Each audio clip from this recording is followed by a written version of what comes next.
दोस्तों आज 62 साल बाद वही इतिहास फिर जागा जब समाजवादी पार्टी के राष्ट्रीय अध्यक्ष अखिलेश यादव ने 1962 के रेजांगला युद्ध में जीवित बचे 3 वीर अहिर जवानों से मुलाकात की और उनको सम्मानित किया और अहिर रेजिमेंट को लेकर एक ऐसा फैसला ले लिया जिसके बाद हर कोई अखिलेश यादव की तारीफ कर रहा है। दोस्तों वो वक्त था 1962 का और रेजांगला की बर्फीली चोटियां जहाँ इतनी ठंड थी कि सांस भी जम जाए, लेकिन वहां खड़े भारत माता के वो लाल वो वीर जवान करीब 5000 चीनी सैनिकों से भिड़कर इतिहास लिख दिया और मात्र 120 वीर अहिर जवानों के पराक्रम के आगे 5000 सैनिकों को पीछे हटना पड़ा। और आज 62 साल बाद वही इतिहास फिर जगा जब समाजवादी पार्टी के राष्ट्रीय अध्यक्ष अखिलेश यादव ने उस युद्ध में जीवित बचे 3 वीर अहिर जवानों से मुलाकात की और उनको सम्मानित किया जिन्होंने मौत को हराकर तिरंगे को जिंदा रखा और आज वही जवान पहचान और सम्मान की प्रतीक्षा में है। इन जवानों की हमेशा से मांग थी कि जो वीरतापूर्ण इन्होंने युद्ध लड़े हैं इनकी वीरता के अनुसार इनके रेजिमेंट यानी अहिर रेजिमेंट बनाई जाए और ये मांग लंबे समय से चलती आ रही है, लेकिन अभी तक सरकार ने इनकी रेजिमेंट नहीं बनाई है। और ये जवान रेजांगला की उस लड़ाई में लड़े हैं जब गोली खाना पानी सब खत्म हो गया और मेजर शैतान सिंह वीर गति को प्राप्त हो गए थे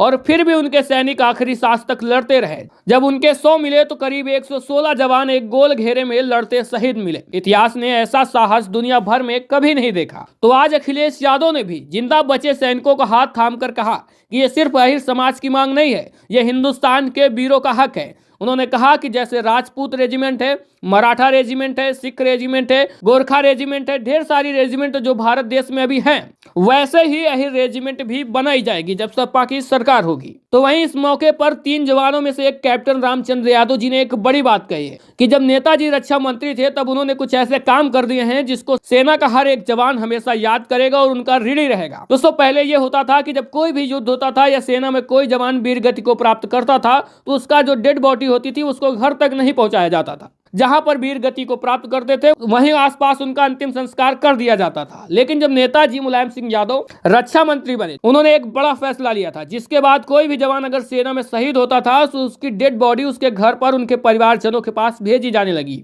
और दूसरा उन्होंने बताया कि जवानों की हालत इतनी खस्ता थी कि घर का परिवार का खर्चा चलाना दुर्लभ होता था। तब ज्यादातर लोग सेना में जाना नहीं चाहते थे क्योंकि वहां पर सैलरी बहुत कम थी। लेकिन नेताजी के फैसले ने जवानों के हालात ऐसे कर दिए कि वो अपनी बहन बेटी की शादी अच्छी तरह से कर सके और घर का भी परिवार का भी खर्चा अच्छे से चला सके। और उन्होंने सबसे महत्वपूर्ण एक तीसरी बात कही। उन्होंने कहा कि तीसरा काम एक रह गया है कि अहिर रेजिमेंट का वो अब मैं जिम्मेदारी छोड़ता हूं अखिलेश यादव पर। यह बड़ी बात कही है कैप्टन रामचंद्र यादव ने। तो वहीं अखिलेश यादव ने भी भरोसा दिलाया कि अगर उनकी सरकार बनती है तो समय आने पर अहिर रेजिमेंट का भी जैसे दूसरी रेजिमेंट बनी हुई है वैसे हम अहिर रेजिमेंट भी बना देंगे और जितने भी समाज अपनी अपनी रेजिमेंट की मांग कर रहे हैं उनकी भी रेजिमेंट बना देंगे। यानी जो अन्य समाज के लोग हैं उनकी भी रेजिमेंट बनाने की बात अखिलेश यादव ने कह दी है। तो वहीं बड़ी संख्या में लोग मांग भी कर रहे हैं कि या तो सबकी रेजिमेंट बनाई जाए या तो सबकी हटा दी जाए। तो दोस्तों आपको क्या लगता है, क्या सबकी रेजिमेंट बना देनी चाहिए या सबकी हटा देनी चाहिए या जितनी बनी है बस उतनी ही रहना देना चाहिए? आप कमेंट बॉक्स में अपने विचार बता सकते हैं। और साथ में अगर वीडियो अच्छा लगा है, जानकारी अच्छी लगी है तो लाइक शेयर करके चैनल को भी सब्सक्राइब और फॉलो करिएगा।